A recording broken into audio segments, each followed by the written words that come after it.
بسم اللہ الرحمن الرحیم۔ السلام علیکم ورحمۃ اللہ۔ محترم ناظرین، اس بات میں کوئی شک نہیں کہ موت تو ہر ایک کو آ کر ہی رہتی ہے۔ کسی کو اچانک موت آتی ہے، مثلا کسی حادثے کے سبب یا قدرتی آفات کے سبب، جن میں زلزلے، سیلاب، آندھی، طوفان اور دوسرے وبائی امراض شامل ہیں۔ تو کسی کو بیماری میں، کسی کو گھر کے بستر میں، تو کسی کو مسجد میں موت سے انکار نہیں کیا جا سکتا۔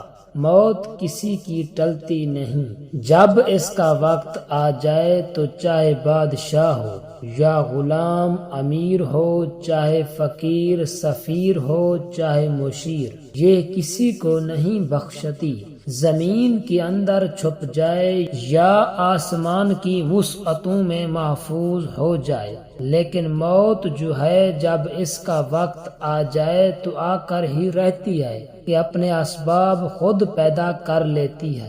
اس ویڈیو میں موت کی حقیقت کے بارے میں بتائیں گے اور ایسی چند نشانیاں بھی بیان کریں گے جن کو سائنس بھی تسلیم کرتی ہے اور مانتی ہے کہ موت آنے سے قبل یہ نشانیاں ہر ایک پر ظاہر ہوتی ہیں۔ جب یہ نشانیاں ظاہر ہوں تو سمجھ جائیں کہ موت کا وقت قریب ہے۔ محترم ناظرین، خالق کائنات نے ہر نفس یعنی جاندار کے لیے موت کا وقت اور جگہ متعین کر دی ہے، اور موت ایسی شے ہے کہ دنیا کا کوئی بھی شخص، خواہ وہ کافر ہو یا فاجر، حتیٰ کہ دہریہ ہی کیوں نہ ہو، موت کو یقینی مانتا ہے۔ اگر کوئی موت پر شک و شبہ بھی کرے تو اسے بے وقوفوں کی فہرست میں شمار کیا جاتا ہے، کیونکہ بڑی بڑی طاقتیں اور مشرق سے مغرب تک قائم ساری حکومتیں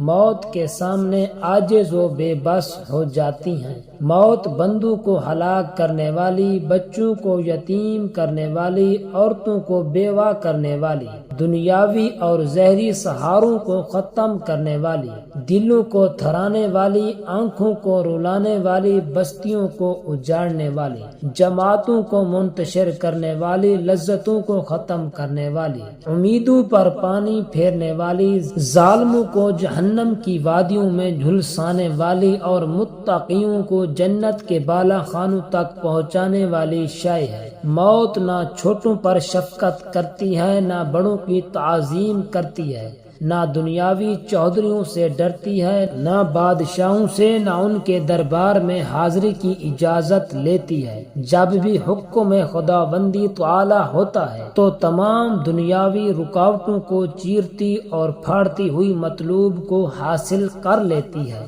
موت نہ نیک صالح لوگوں پر رحم کھاتی ہے، نہ ظالموں کو بخشتی ہے۔ اللہ تعالی کے راستے میں جہاد کرنے والے مجاہدوں کو بھی موت اپنے گلے لگا لیتی ہے، اور گھر بیٹھنے والوں کو بھی موت نہیں چھوڑتی۔ اخروی ابدی زندگی کو دنیاوی فانی زندگی پر ترجیح دینے والے بھی موت کی آغوش میں سو جاتے ہیں، اور دنیا کے دیوانوں کو بھی موت اپنا لقمہ بنا لیتی ہے۔ موت آنے کے بعد آنکھ دیکھ نہیں سکتی، زبان بول نہیں سکتی، کان سن نہیں سکتے، ہاتھ پیر کام نہیں کر سکتے۔ موت نام ہے روح کا بدن سے تعلق ختم ہونے کا، اور انسان کا دار فانی سے دائرہ بقا کی جانب کوچ کرنے کا۔ ترقی یافتہ سائنس بھی روح کو سمجھنے سے قاصر ہے، حالانکہ اللہ تعالی نے قرآن کریم میں واضح طور پر اعلان فرما دیا ہے،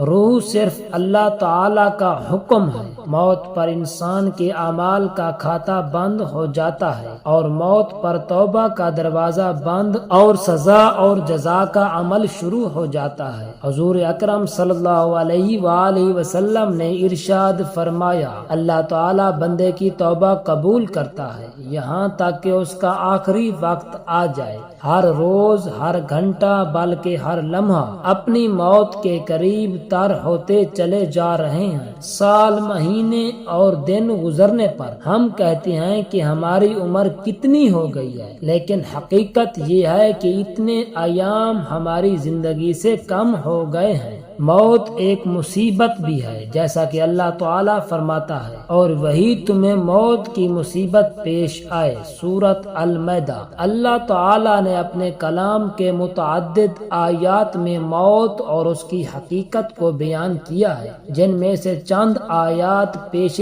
خدمت ہیں۔ ہر جاندار کو موت کا مزہ چکھنا ہے، اور تم سب کو تمہارے اعمال کے پورے بدلے قیامت کے دن ہی ملیں گے۔ پھر جس کو دوزخ سے بچا لیا گیا اور جنت میں داخل کر دیا گیا، وہ صحیح معنی میں کامیاب ہو گیا، اور دنیاوی زندگی تو جنت کے مقابلے میں دھوکے کے سامان کے سوا کچھ بھی نہیں۔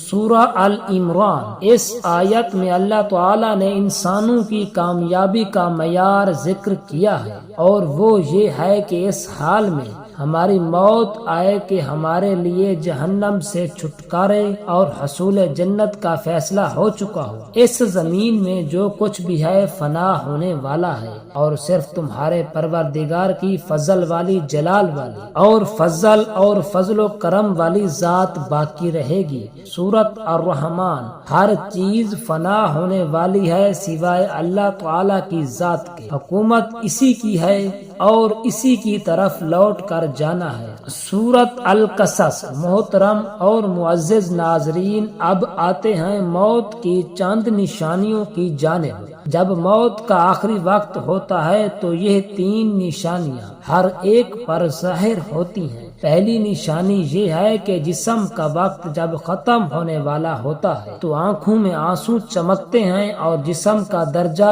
حرارت گر جاتا ہے اور دوبارہ بحال نہیں ہوتا۔ ایسے وقت پر اسے شدید پسینہ بھی آ سکتا ہے۔ دوسری نشانی یہ ہے کہ اس وقت احساسات کم ہو جاتے ہیں، یعنی روح جب جسم کو چھوڑنے کے لیے بالکل تیار ہو، یعنی موت کے تقریباً 24 گھنٹے پہلے تو ہاتھ، پاؤں اور باقی جسم کی جلد پر محسوسات ختم ہو جاتے ہیں اور اعضاء کا رنگ بدلنا شروع ہو جاتا ہے اور جلد کا اوپری حصہ نیلا ارغوانی رنگ اختیار کرنا شروع کر دیتا ہے۔ تیسری نشانی سانس کی بے ترتیبی ہے۔ یہ نشانی ایک واضح نشانی ہے۔ جب انسان کا سانس اکھڑنا شروع ہو جاتا ہے اور بے ترتیب ہوتا چلا جاتا ہے اور دھیرے دھیرے بجھ جاتا ہے، میڈیکل سائنس والے جانتے ہیں کہ یہ وہ وقت ہوتا ہے جب رخصت ہونے والا لینے آنے والوں کو محسوس کرنے لگتا ہے اور دیکھنے لگتا ہے، تو ایسے موقع پر اس کے منہ سے کچھ ایسے الفاظ نکلتے ہیں جس سے سن کر ڈاکٹر کہتے ہیں کہ اسے علوین ہو رہی ہے۔ جسم جب کمزور اور لاغر ہوتا ہے تو علوین بھی ہو سکتی ہے، مگر سکرات نہیں ہے،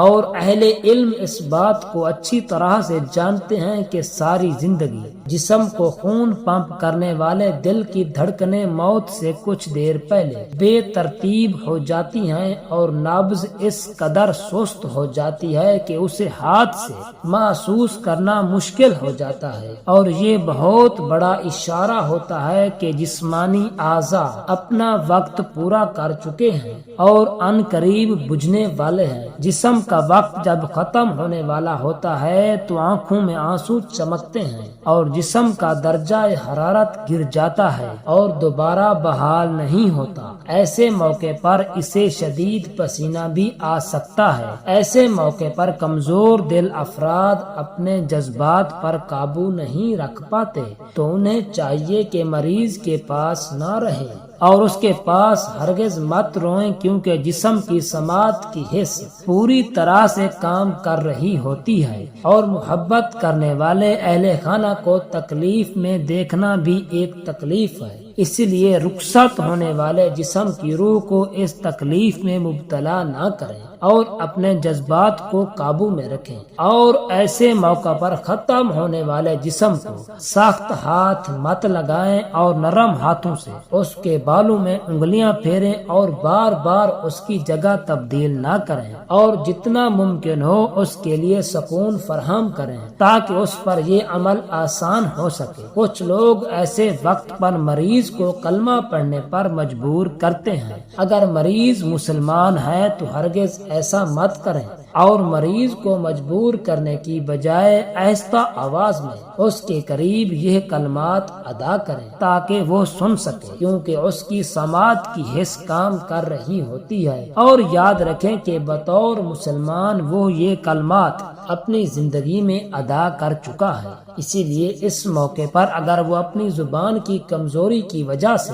کلمات ادا نہ کر سکے تو کوئی بات نہیں، اور ہرگز اسے گناہگار شمار مت کریں۔ اللہ تعالیٰ نے اس کی زبان سے یہ کلمات اس کی زندگی میں سن رکھے ہوتے ہیں، اور وہ بڑا ہی غفور الرحیم ہے۔ اللہ سبحانہ و تعالیٰ سے دعا ہے کہ اللہ پاک ہم سب کو موت سے پہلے موت کی تیاری کرنے کی توفیق عطا فرمائے۔ دعا ہے کہ اللہ رب العزت میرا سنانا اور آپ کا سننا اپنی بارگاہ الہی میں منظور و مقبول فرمائے۔ آمین ثم آمین۔